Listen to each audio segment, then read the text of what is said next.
Hello students, welcome to the online class on financial accounting or accountancy. In the earlier classes, we have discussed the meaning, definition of accounting, the accounting process, and also the objectives of accounting we could discuss. In the today's class, we shall discuss about the basic concepts of accountancy. These are the concepts, of course, there are many numbers. These concepts we use oftenly, it means regularly, again and again we are using these concepts while recording, while interpreting, while summarizing, while classifying the books of accounts. So, we must be able to understand and we must understand the concepts of these basic things. Say basic concepts or ideas of the accounts. Let us start one by one. Say in the today class, I am explaining only 12 basic concepts, and in the tomorrow or in the next class we shall discuss about the remaining concepts. Okay, I repeat, the basic concepts are not only 12. They are more numbers. Among many concepts, today we are considering only 12 basic concepts. The first one is business entity concept. Business entity means ಒಂದು ವ್ಯವಹಾರ ಅಥವಾ ನ್ಯಾಯಬದ್ಧ ವ್ಯವಹಾರ ಅಥವಾ ಅದಕ್ಕೆ ನಾವು ಹೇಳ್ತೀವಿ ಕಾನೂನಿನ ದೃಷ್ಟಿಯಲ್ಲಿ ವ್ಯವಹಾರಕ್ಕೆ ಒಬ್ಬ ವ್ಯಕ್ತಿ ಅಂತ ಕರಿತೀವಿ. C any business undertaken or any industry established or any business organization or unit established under proprietorship or under partnership or under company organization for production or for trade or for commerce on the profit motto, it is called business entity. ಅಂದರೆ ಏಕ ವ್ಯಕ್ತಿ ಅಥವಾ ಪಾಲುದಾರರು ಅಥವಾ company ಅಂತ ಸಂಸ್ಥೆಗಳು ಒಂದು ವ್ಯವಹಾರವನ್ನು, ಉದ್ದಿಮೆಯನ್ನು, ವಾಣಿಜ್ಯವನ್ನು ಪ್ರಾರಂಭ ಮಾಡಿ ವಸ್ತುಗಳನ್ನು ಉತ್ಪಾದನೆ ಮಾಡಲಿಕ್ಕೆ ಅಥವಾ ಮಾರಾಟ ಮಾಡಲಿಕ್ಕೆ ಅಥವಾ ವಾಣಿಜ್ಯದ ಚಟುವಟಿಕೆಗಳನ್ನ ಮಾಡಿ ಲಾಭವನ್ನು ತಂದುಕೊಡುವಂಥ ಒಂದು ವ್ಯವಹಾರಕ್ಕೆ ನಾವು ಬಿಸ್ನೆಸ್ ಎಂಟಿಟಿ ಅಂತ ಕರಿತೀವಿ. ಓಕೆ, ಅಕೌಂಟೆನ್ಸಿ ಸಾಮಾನ್ಯವಾಗಿ ಯೂಸ್ ಮಾಡುವಂಥ ವರ್ಡ್ ಬಿಸ್ನೆಸ್, ಅದಕ್ಕೆ ನಾವು ಎಂಟಿಟಿ ಅಂತ ಕರಿತೀವಿ. Entity means A unit, A body. Okay, second is business transactions, ವ್ಯಾವಹಾರಿಕ ಚಟುವಟಿಕೆಗಳು ಅಂತ ಕರಿತೀವಿ. ಚಟುವಟಿಕೆಗಳಂತಂದ್ರೆ ಏನಾದರೂ ವಸ್ತುಗಳನ್ನ ಉತ್ಪಾದನೆ ಮಾಡುವುದು, ವಸ್ತುಗಳನ್ನ ಖರೀದಿ ಮಾಡುವುದು ಅಥವಾ ಏನಾದರೂ ಒಂದು ಕ್ರಿಯೆಯಲ್ಲಿ ತೊಡಗುವುದು, ಅದಕ್ಕೆ ನಾವು ಚಟುವಟಿಕೆಗಳು ಟ್ರಾನ್ಸಾಕ್ಷನ್ಸ್ ಅಂತೀವಿ. ಟ್ರಾನ್ಸಾಕ್ಷನ್ಸ್ ಅಲ್ಲಿ ಎರಡು ಪ್ರಕಾರಗಳಿವೆ. ಒಂದು ಎಕನಾಮಿಕ್ ಟ್ರಾನ್ಸಾಕ್ಷನ್, ಅಂದರ್ ಮೀನ್ಸ್ ನಾನ್ ಎಕನಾಮಿಕ್ ಟ್ರಾನ್ಸಾಕ್ಷನ್. ಆರ್ಥಿಕ ಚಟುವಟಿಕೆಗಳು, ಆರ್ಥಿಕೇತರ ಚಟುವಟಿಕೆಗಳು. ಆರ್ಥಿಕ ಚಟುವಟಿಕೆಗಳಂದ್ರೆ ಹಣಕ್ಕೋಸ್ಕರ, ಲಾಭಕ್ಕೋಸ್ಕರ ವಸ್ತು ಮತ್ತು ಸೇವೆಯನ್ನು ವಿನಿಯೋಗ ಮಾಡಿಕೊಳ್ಳುವುದು. ಹಣ ಮತ್ತು ಬೇರೆ ವಸ್ತುಗಳಿಗಾಗಿ ಸೇವೆಯನ್ನ ಅಥವಾ ವಸ್ತುವನ್ನು ವಿನಿಮಯ ಮಾಡಿಕೊಳ್ಳುವುದು. Exchange of goods and services for money called as economic activity.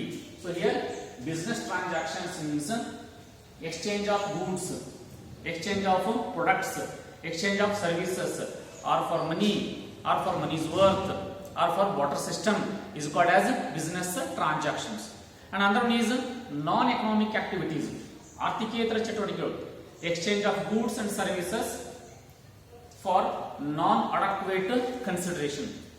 ಅಂದ್ರೆ ಹಣ ಅಥವಾ ಯಾವುದೇ ವಸ್ತುವನ್ನು ಮರಳಿ ಪಡೆದನೆ ಸರಕು ಅಥವಾ ಸೇವೆಯನ್ನು ವಿನಿಯೋಗ ಮಾಡಿಕೊಂಡ್ರೆ ಅಥವಾ ಯಾವುದೇ ಲಾಭವನ್ನು ಪಡೆಯದೇನೆ, ಯಾವುದೇ ಹಣವನ್ನು ಪಡೆಯದೇನೆ ಅಥವಾ ಹಣಕ್ಕೆ ಸಮನಾದ ಯಾವುದೇ ಒಂದು ಮೌಲ್ಯವನ್ನು ಪಡೆಯದೇನೆ ವಸ್ತು ಅಥವಾ ಸೇವೆಯನ್ನು ನಾವು ವಿನಿಯೋಗ ಮಾಡಿಕೊಂಡ್ರೆ ಅದಕ್ಕೆ ನಾವು ಆರ್ಥಿಕೇತರ ಚಟುವಟಿಕೆ ಅಂತ ಕರಿತೀವಿ. ಆರ್ಥಿಕೇತರ ಚಟುವಟಿಕೆಗೆ ಅಕೌಂಟಿಂಗ್ ನಲ್ಲಿ ಜಾಗ ಇಲ್ಲ, ಕೇವಲ ಆರ್ಥಿಕ ಚಟುವಟಿಕೆಗಳನ್ನ ಮಾತ್ರ ಪುಸ್ತಕದಲ್ಲಿ ಬರೆದಿಡಬೇಕು. ಅದಕ್ಕೆ ನಾನು ಕೇವಲ ಬಿಸ್ನೆಸ್ ಟ್ರಾನ್ಸಾಕ್ಷನ್ಸ್ ಮಾತ್ರ ಬರೆದಿದ್ದೀನಿ. Business transactions means the economic activities of the owner business which are making changes in money or money's worth. See, these are called as business transaction. And again, the business transactions are classified into two types. One is cash transaction, another one is credit transaction. ನಗದು ವ್ಯವಹಾರ, ಉದ್ದರಿ ವ್ಯವಹಾರ. Correct ಅಂದ್ರೆ ಉದ್ದರಿ, cash transactions and credit transactions. Okay, let us discuss one by one. See, the third concept or the idea of accountancy is the cash transaction.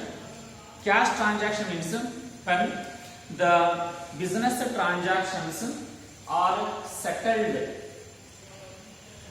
through money or cash. I repeat, the business transactions are settled by cash or by check or by account payment or by bank. See here, the receipt and payments are paid or made immediately. See, amount received immediately and payment made immediately without wait. If any amount is paid, if any amount is received, so they are called as the cash transactions. Okay, ವ್ಯವಹಾರದ ಚಟುವಟಿಕೆಗಳನ್ನ ಅಥವಾ ವ್ಯವಹಾರದ ಚಟುವಟಿಕೆಯಲ್ಲಿ ಬರ್ತಕ್ಕಂಥ ಎಲ್ಲಾ ಆರ್ಥಿಕ ಚಟುವಟಿಕೆಗಳನ್ನ ತಕ್ಷಣಕ್ಕೆ ಪಾವತಿ ಮಾಡುವುದು ಅಥವಾ ತಕ್ಷಣಕ್ಕೆ ಸ್ವೀಕಾರ ಮಾಡುವುದು ಅಥವಾ ಹಣದ ಮೂಲಕ ಅಥವಾ ಚೆಕ್ ಮೂಲಕ ಅವುಗಳನ್ನ ವ್ಯವಹಾರ ಮಾಡುವುದಕ್ಕೆ ನಾವು ಕ್ಯಾಶ್ ಟ್ರಾನ್ಸಾಕ್ಷನ್ಸ್ ಅಂತ ಕರಿತೀವಿ. I repeat, cash transactions means receipt through cash, payment by cash without wait, without postponement. They are paid immediately. They are issued immediately. Okay. The other one is credit transactions. ಉದ್ದರಿ ಚಟುವಟಿಕೆಗಳು ಅಂತ ಕರಿತೀವಿ. See here, the business transactions are not settled down. They are not paid. They have not issued immediately. The business transactions are not settled immediately, either in cash or in check. They, for example, the receipts or payments not made immediately, they are paid in future. They are issued in future. It means the receipt and payment are postponed. Okay, ಹಣ ಬರಬಹುದಿರಬಹುದು ಅಥವಾ ಪಾವತಿ ಮಾಡೋದಿರಬಹುದು. ತಕ್ಷಣಕ್ಕೆ ಪಾವತಿ ಆಗಲ್ಲ, ಅವುಗಳನ್ನ ಮುಂದಿನ ದಿನದಲ್ಲಿ ಅಥವಾ ಭವಿಷ್ಯ ದಿನದಲ್ಲಿ ಕೊಡುವುದು ಮತ್ತು ಪಡೆದುಕೊಳ್ಳುವುದಕ್ಕೆ ನಾವು ಅಂತೀವಿ ಉದ್ದರಿ ಚಟುವಟಿಕೆಗಳು ಅಂತ ಕರಿತೀವಿ. ಉದಾಹರಣೆಗೆ ಇವತ್ತು ಸರಕನ್ನು ಖರೀದಿ ಮಾಡ್ತೀವಿ, ದುಡ್ಡನ್ನು ಒಂದು ತಿಂಗಳು ಬಿಟ್ಟು ಕೊಡ್ತೀವಿ ಅಂತ ಹೇಳ್ತೀವಿ, ಅದಕ್ಕೆ ನಾವು ಕ್ರೆಡಿಟ್ ಪರ್ಚೇಸ್ ಅಂತ ಕರಿತೀವಿ. ಅದು ಯಾವುದೋ ಗ್ರಾಹಕ ನಮ್ಮ ಹತ್ರ ಬರ್ತಾನೆ, ಒಂದ್ ಸ್ವಲ್ಪ ಐಟಮ್ಸ್ ಅನ್ನ ಖರೀದಿ ಮಾಡ್ತಾನೆ, ದುಡ್ಡನ್ನು ಇವತ್ತು ಕೊಡಂಗಿಲ್ಲ, ಒಂದು ವಾರ ಬಿಟ್ಟು ಕೊಡ್ತೀನಿ ಸರ್, ನನ್ನ ಪೇಮೆಂಟ್ ಆದ್ಮೇಲೆ ಕೊಡ್ತೀನಿ, ಒಂದು ತಿಂಗಳು ಬಿಟ್ಟು ಕೊಡ್ತೀನಿ ಅಂತ ಹೇಳ್ತಾನೆ, ಅದಕ್ಕೆ ನಾವೇಂತೀವಿ credit transactions. So credit sales, ಉದ್ದರಿ ವ್ಯಾಪಾರ. It means of course business transaction occurred but receipt not issued immediately. The receipts are issued in future, so called as credit transactions. Okay, take another one, discounts. ಕನ್ನಡದಲ್ಲಿ ರಿಯಾಯಿತಿಗಳು ಅಂತ ಕರಿತೀವಿ. Discount, ರಿಯಾಯಿತಿಗಳು, ಕಡತಗಳು ಅಂತ ಕರಿತೀವಿ. So ಈ ಸಾಮಾನ್ಯವಾಗಿ ನಾವು ಅಕೌಂಟ್ ನಲ್ಲಿ ಪುಸ್ತಕಗಳನ್ನ ಬರಿಬೇಕಾದಾಗ, ಖಾತೆಗಳನ್ನ ಬರಿಬೇಕಾದಾಗ, ಹೊಂದಾಣಿಕೆಗಳನ್ನು ಮಾಡಬೇಕಾದಾಗ ಡಿಸ್ಕೌಂಟ್ ಅನ್ನುವಂಥ ಪದಗಳನ್ನ ನಾವು ಬಳಕೆ ಮಾಡ್ತಾನೆ ಇರ್ತೀವಿ. ಡಿಸ್ಕೌಂಟ್ ಅಂದ್ರೆ ಏನು? Discount refers to the deductions, the cut off or relief or cut off from which value? From the quoted price or from the tagged price. It is called discount. ಯಾವುದೇ ಒಂದು ವಸ್ತು ಅಥವಾ ಯಾವುದೋ ಒಂದು ಐಟಮ್ ನ ಮೂಲ ಬೆಲೆಯಲ್ಲಿ, ಅದಕ್ಕೆ ಕೋಟೆಡ್ ಪ್ರೈಸ್ ಅಂತೀವಿ, ಟ್ಯಾಗ್ಡ್ ಪ್ರೈಸ್ ಅಂತೀವಿ, MRP ಅಂತ ಕರಿತೀವಲ್ಲ, ಮ್ಯಾಕ್ಸಿಮಮ್ ರಿಟೇಲ್ ಪ್ರೈಸ್, ಆ ಬೆಲೆಯಲ್ಲಿ ಏನಾದ್ರೂ ಕಡತವನ್ನು ಗೊಳಿಸಿದರೆ, ರಿಯಾಯಿತಿಯನ್ನು ಕೊಟ್ಟರೆ ಅದಕ್ಕೆ ನಾವು ಡಿಸ್ಕೌಂಟ್ ಅಂತ ಕರಿತೀವಿ. I repeat, discount means the cut of or the relief or the rebate or the deduction from the quoted price or from the MRP price or from the tagged price, called discount. The discounts are classified into two types. How the business transactions are classified as cash transaction and credit transaction. In the same way, the discounts are also classified into two ways. One is trade discount, another one is cash discount. Trade discount ಅಂದ್ರೆ ವ್ಯಾಪಾರಿ ರಿಯಾಯಿತಿ. Trade discount ಹೆಸರು ಹೇಳುತ್ತೆ, ವ್ಯಾಪಾರಿ ರಿಯಾಯಿತಿ ಅಂದ್ರೆ ಸರಕುಗಳನ್ನ ಮಾರಾಟ ಮಾಡುವಾಗ ಅಥವಾ ಸರಕುಗಳನ್ನ ಖರೀದಿ ಮಾಡುವಾಗ ಏನಾದ್ರೂ ಕೋಟೆಡ್ ಪ್ರೈಸ್ ನಲ್ಲಿ ಅಥವಾ ಮೂಲ ಬೆಲೆಯಲ್ಲಿ ಕಡತವನ್ನ ಮಾಡಿದ್ರೆ ಅದಕ್ಕೆ ನಾವು ಟ್ರೇಡ್ ಡಿಸ್ಕೌಂಟ್ ಅಂತ ಕರಿತೀವಿ. I repeat, file or when the goods are sold or goods are purchased under that case from the quoted price or from the tagged price any deductions are made. Such deductions are called as the trade discount. As per the accounting concept, the trade discount account shall not be opened. Just it is a deduction from the invoice. Just it is a deduction from the bill. Okay, ಲೆಕ್ಕಶಾಸ್ತ್ರದ ನಿಯಮಗಳ ಪ್ರಕಾರ trade discount account ಅನ್ನ open ಮಾಡುವ ಹಾಗಿಲ್ಲ. ಕೇವಲ bill ನಲ್ಲಿ ಅಥವಾ invoice ನಲ್ಲಿ ಡಿಸ್ಕೌಂಟ್ ಅನ್ನ ಮೈನಸ್ ಮಾಡಬೇಕು ಹೊರತು ಟ್ರೇಡ್ ಡಿಸ್ಕೌಂಟ್ ಅಕೌಂಟ್ ಅನ್ನ ಓಪನ್ ಮಾಡಬಹುದು. So this is clear. I repeat, trade discount means discount at the time of purchase of goods, at the time of sale of goods called trade discount. Okay, next one is cash discount. ನಗದು ರಿಯಾಯಿತಿ ಅಂತ ಕರಿತೀವಿ. Again deduction ಅಂದ್ರೆ cut off reduction, but cash discount ಅಂತ use ಮಾಡ್ತೀವಿ. Cash discount ಅಂದ್ರೆ ಹಣವನ್ನ ಪಡೆಯುವಾಗ ಅಥವಾ ಹಣವನ್ನ ಕೊಡುವಾಗ ಏನಾದ್ರೂ ರಿಯಾಯಿತಿ ಕೊಟ್ರೆ, ಕಡತವನ್ನ ಕೊಟ್ರೆ ಅದಕ್ಕೆ ನಾವು ಕ್ಯಾಶ್ ಡಿಸ್ಕೌಂಟ್ ಅಂತೀವಿ. ಎರಡಕ್ಕೂ ವ್ಯತ್ಯಾಸವನ್ನು ಗಮನಿಸ್ರಿ. ಸರಕನ್ನ ಖರೀದಿ ಮಾಡುವಾಗ ಅಥವಾ ಮಾರಾಟ ಮಾಡುವಾಗ ರಿಯಾಯಿತಿ ಸಿಕ್ಕರೆ ಅದಕ್ಕೆ ನಾವು ಟ್ರೇಡ್ ಡಿಸ್ಕೌಂಟ್ ಅಂತೀವಿ. ಹಣವನ್ನ ಪಾವತಿ ಮಾಡುವಾಗ ಅಥವಾ ಹಣವನ್ನ ಸ್ವೀಕಾರ ಮಾಡುವಾಗ ಏನಾದ್ರೂ ರಿಯಾಯಿತಿ ಸಿಕ್ಕರೆ ಅದಕ್ಕೆ ನಾವು ಕ್ಯಾಶ್ ಡಿಸ್ಕೌಂಟ್ ಅಂತ ಕರಿತೀವಿ. I repeat, any discount offered or any discount given or issued at the time of receipt of cash, at the time of payment of cash called trade discount. According to the accounting concept, cash discount account should be opened. Cash discount account should be opened, but the trade discount account shall not be opened. Okay, trade discount account ಅನ್ನ open ಮಾಡಲಿಕ್ಕೆ ಸಾಧ್ಯ ಇಲ್ಲ. Cash discount ಅನ್ನ open ಮಾಡಬಹುದು. ಹಣವನ್ನು ಸ್ವೀಕಾರ ಮಾಡುವಾಗ ಅಥವಾ ಹಣವನ್ನು ಪಾವತಿ ಮಾಡುವಾಗ ರಿಯಾಯಿತಿಯನ್ನು ಕೊಟ್ಟರೆ ಅದಕ್ಕೆ ನಾವು ಕ್ಯಾಶ್ ಡಿಸ್ಕೌಂಟ್ ಅಂತೀವಿ. ಕ್ಯಾಶ್ ಡಿಸ್ಕೌಂಟ್ ಅಕೌಂಟ್ ಅನ್ನ ಓಪನ್ ಮಾಡಬಹುದು.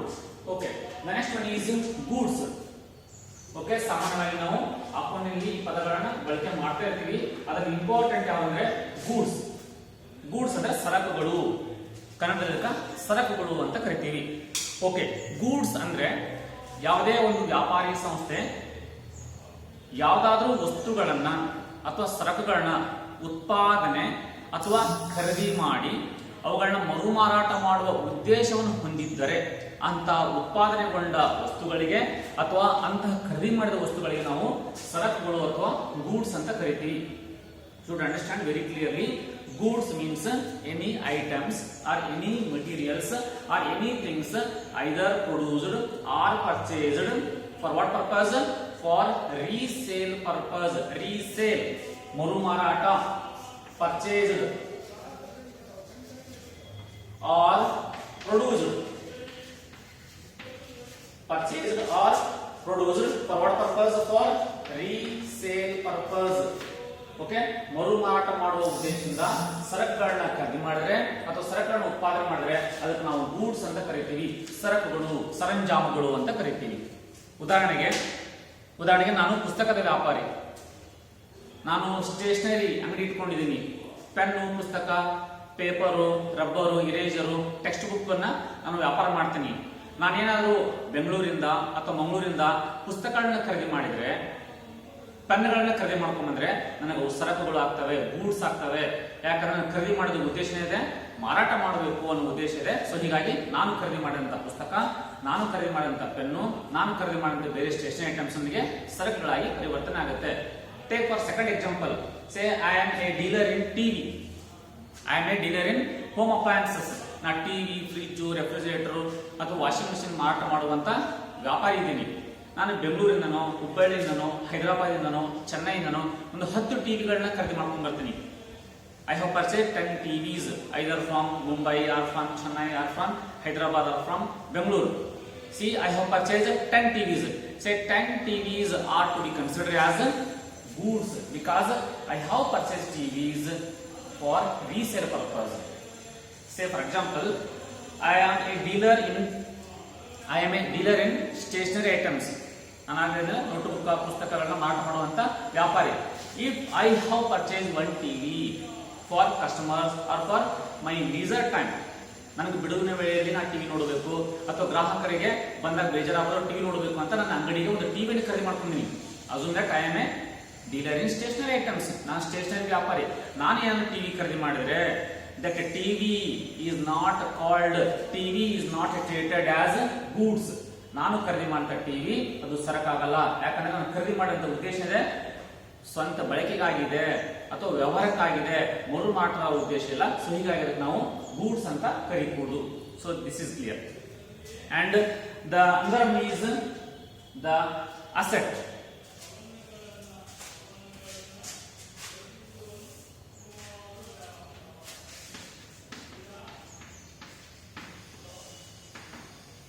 ಅಸೆಟ್ಸ್ ಕನ್ನಡದಲ್ಲಿ ಆಸ್ತಿಗಳು, ಸ್ವತ್ತುಗಳು ಅಂತ ಕರಿತೀವಿ. ಪ್ರಾಪರ್ಟಿ ಅಂದ್ರೆ ಒಂದೇ, ಅಸೆಟ್ಸ್ ಅಂದ್ರೆ ಒಂದೇ. ಅಸೆಟ್ ಅಂದ್ರೆ ಆಸ್ತಿ ಅಥವಾ ಸ್ವತ್ತು, ಇದಕ್ಕೆ ಹೆಸರು ಪ್ರಾಪರ್ಟೀಸ್. ಓಕೆ, ಮೇಲಿರುವಂತ ಗೂಡ್ಸ್ ಅಪೋಸಿಟ್ ಮೀನಿಂಗ್ ಅನ್ನ ಅಸೆಟ್ ಹೊಂದಿರುತ್ತೆ. See, if a business person either producing or purchasing either the materials or items not for resale purpose but for business or for usage in the business. Okay, ಯಾವುದೋ ಒಬ್ಬ ವ್ಯಾಪಾರಿ ಸರಕು ಅಥವಾ ವಸ್ತುಗಳನ್ನ ಉತ್ಪಾದನೆ ಮಾಡಿದ್ರೆ ಅಥವಾ ಖರೀದಿ ಮಾಡಿದ್ರೆ ವ್ಯವಹಾರದ ಬಳಕೆಗಾಗಿ ಮಾತ್ರ ಬಳಕೆ ಮಾಡ್ತಾ ಇದ್ರೆ ಅದಕ್ಕೆ ನಾವು ಆಸ್ತಿಗಳು ಅಂತ ಕರಿತೀವಿ. ಉತ್ಪಾದನೆ ಮಾಡಿದಂತ ಮತ್ತು ಖರೀದಿ ಮಾಡಿದಂತ ವಸ್ತುಗಳನ್ನ ಮರು ಮಾರಾಟ ಮಾಡುವ ಉದ್ದೇಶವನ್ನು ಹೊಂದಿರದೇ ಇದ್ದರೆ ಅಂತ ವಸ್ತುಗಳಿಗೆ ನಾವು ಆಸ್ತಿಗಳು ಅಥವಾ ಸ್ವತ್ತುಗಳು ಅಂತ ಕರಿತೀವಿ. For example, any items or any materials. Any items or materials either purchased or produced for what? For business, but not for sale. But not for sale. See, any items or any materials purchased or produced for what purpose? Only for business, but not for resale. For example, I am a dealer in stationery items. I am stationery vyapari. If I have purchased one treasury, if I have purchased one TV, if I have purchased one table, if I have purchased some say furniture items, what I have purchased? TV, what I have purchased? Treasury, what I have purchased? Chair, tables. For what purpose? I have purchased all these items for my business, but not for resale. So all these, say TV, table, say chair, all these items are said to be the assets. Okay, for example, purchase of land, construction of building, purchase of a building, purchase of like furnitures, purchase of some other fittings.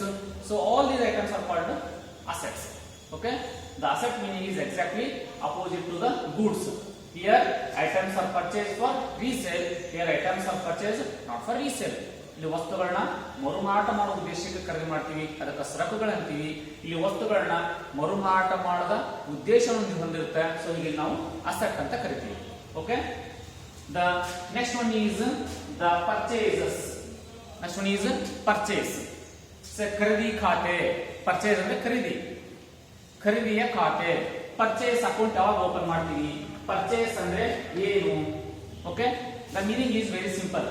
And the goods are purchased. If any items or metals produced are purchased for resale purpose, if any goods are purchased, we must consider it as a purchases. If any goods are purchased, we must treat them as purchase. If any assets are purchased, we cannot treat it as a purchase. We should treat it as a asset only. For example, purchase of land, we cannot treat it as a purchase. Land account we should use. Say for example, I am a dealer in TV. If I have purchased 10 TV, I cannot open TV's account. I should open purchase account because I have purchased goods. For example, I am a dealer in say furnitures. If I have purchased land, I am a dealer in furniture. I have purchased land. Land is an asset, so I should use land account. But it shall not be treated as a purchase account. Okay, ಸರಕುಗಳನ್ನ ಖರೀದಿ ಮಾಡಿದ್ರೆ ಖರೀದಿಯ ಖಾತೆ ಅಂತ ಕರೀಬೇಕು. ಆಸ್ತಿಗಳನ್ನ ಖರೀದಿ ಮಾಡಿದ್ರೆ ಖರೀದಿ ಖಾತೆ ಅನ್ನಂಗಿಲ್ಲ, ಆಸ್ತಿಯ ಖಾತೆ ಅಂತ ಅನ್ನಬೇಕು. Okay, goods purchase, goods account ಅಂತ ಅನ್ನಂಗಿಲ್ಲ, ಪರ್ಚೇಸ್ ಅಕೌಂಟ್ ಅಂತ you should treat it. Okay, the next one is the sales. Sales ಮಾರಾಟ, ಸೇಲ್ ಅಂದ್ರೆ ಮಾರಾಟ. Sales account should use sales account, ಮಾರಾಟದ ಖಾತೆ. ಸೇಲ್ಸ್ ಅಕೌಂಟ್ ಯಾವಾಗ ಓಪನ್ ಮಾಡಬೇಕು, ಸೇಲ್ಸ್ ಅಕೌಂಟ್ ಯಾವಾಗ ಟ್ರೀಟ್ ಮಾಡಬೇಕು? Okay, if any goods purchased we should use purchase account. If any goods are sold, ಖರೀದಿ ಮಾಡಿದ ಸರಕುಗಳನ್ನ ಮಾರಾಟ ಮಾಡಿದರೆ ನಾವು ಆಗ ಸೇಲ್ಸ್ ಅಕೌಂಟ್ ಅಂತ ಓಪನ್ ಮಾಡಬೇಕು, ಸೇಲ್ಸ್ ಅಕೌಂಟ್ ಅಂತ ಟ್ರೀಟ್ ಮಾಡಬೇಕು. I repeat, any items or any metals purchased for resale purposes or if any goods are sold we should consider as a sales. ವಸ್ತುಗಳನ್ನ ಮಾರಾಟ ಮಾಡಿದ್ರೆ ಸೇಲ್ಸ್ ಅಕೌಂಟ್ ಅನ್ಬೇಕು, ವಸ್ತುಗಳನ್ನ ಖರೀದಿ ಮಾಡಿದ್ರೆ ಪರ್ಚೇಸ್ ಅಕೌಂಟ್ ಅನ್ಬೇಕು. ಆಸ್ತಿಯನ್ನು ಖರೀದಿ ಮಾಡಿದ್ರೆ ಆಸ್ತಿ ಅಕೌಂಟ್ ಅಂತ ಓಪನ್ ಮಾಡಬೇಕು, ಆಸ್ತಿಯನ್ನು ಮಾರಾಟ ಮಾಡಿದ್ರೆ ಆಸ್ತಿ ಅಕೌಂಟ್ ಅಂತ ಓಪನ್ ಮಾಡಬೇಕು. For example, purchase of land we should use land account, sale of land we should use land account only because it is an asset. If goods purchased we should use purchase account, goods sold we should use sales account. Okay, the next and last one is the liabilities. ಹೊಣೆಗಾರಿಕೆಗಳು. liability ಅಂದ್ರೆ ಹೊಣೆಗಾರಿಕೆಗಳು, ಕೊಡತಕ್ಕ ಬಾಕಿಗಳು, ಅದಕ್ಕೆ ನಾವು liabilities ಅಂತ ಕರಿತೀವಿ. So ಅಕೌಂಟೆನ್ಸಿಯಲ್ಲಿ ಈ ಪದಗಳನ್ನ ಪದೇ ಪದೇ ಯೂಸ್ ಮಾಡ್ತಾ ಇರ್ತೀವಿ. ಓಕೆ, liability ಅಂದ್ರೆ ಏನು? What is the meaning of liability? ಹೊಣೆಗಾರಿಕೆಗಳು. liabilities refers to any amount or outstanding balance amount payable from the business or entity to the outsiders or to the others called as liabilities. ಅಂದ್ರೆ ಒಂದು ವ್ಯವಹಾರ ಸಂಸ್ಥೆ ಹೊರಗಿನ ವ್ಯಕ್ತಿಗಳಿಗೆ ಅಥವಾ ಬೇರೆ ವ್ಯಕ್ತಿಗಳಿಗೆ ಕೊಡಬೇಕಾದ ಬಾಕಿ ಹಣಕ್ಕೆ, ಕೊಡಬೇಕಾದ ಬಾಕಿ ಮೊತ್ತಕ್ಕೆ ನಾವೇಂತೀವಿ liabilities ಅಂತ ಕರಿತೀವಿ. Okay, these are the basic concepts which we use oftenly in the accountancy. Right, and remaining basic concepts we shall discuss in the next class.